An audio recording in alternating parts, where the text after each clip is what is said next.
Hi historians, here's a quick video on a concept and a discussion I really want us to zero in on this week. You guys are reading about the lead up and the build up to the American Revolution, that revolution itself, and then some of the consequences coming out of the American Revolution, which is really an important moment in American history, certainly, but even in world history. So let's look at the world leading up to that American Revolution. We see on this map the world post a major conflict, the 7 Years' War in Europe, also called the French and Indian War in the American colonies.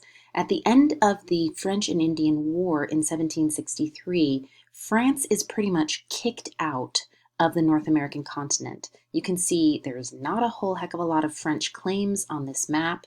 Because of the Peace of Paris that is signed in 1763, Britain and Spain really do divvy up the North American continent, kicking France out. So as a consequence of this war, the British American colonists, as part of those 13 original colonies, British colonies that we've been talking about, really get an expansion of land. And this is a map actually from the Eric Foner Give Me Liberty textbook. So you can see here those original 13 British colonies that you've been reading about and all their different characteristics and economic activities.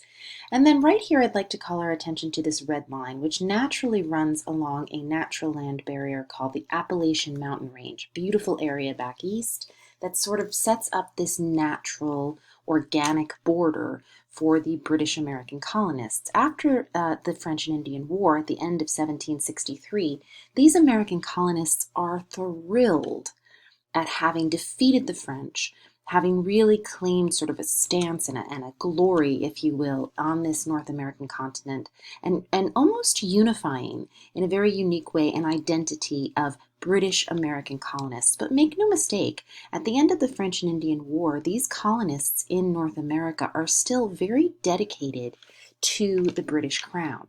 So the question I always like to pose when we talk about this revolution, and what I'd like you to think about is from 1763 to 1776 is just 13 years. So how does the relationship, how does it all go so wrong? That relationship between the colonies and the British Crown, the relationship between colonies and mother country, how does it all go so wrong? And so what I'd like you to look for and remember for your final, because this will probably be a question on your final, not going to lie, are what are those causes of the American Revolution, right? The French and Indian War would certainly be a cause. There's a growing sense of national identity in the American colonies because of the victory in this war.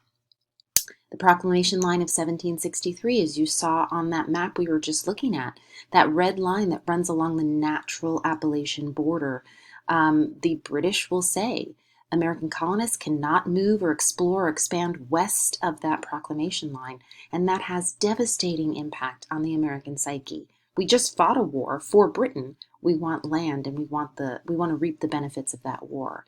My favorite, and makes me giggle all the time, is British bungling, because no one seems to know what the word bungling means anymore, but really British mistakes.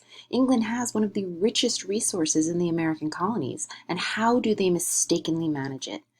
Obviously, economic motivations and stagnations can be just simplified down to one three-letter word, which is tax. Taxes are an absolute devastating, difficult, tyrannical right perception on the part of the colonists. And the taxes are really tied to paying for that French and Indian War. And finally, the last cause I like to think about with the American Revolution is the Enlightenment. How do Enlightenment ideals of consent of the governed?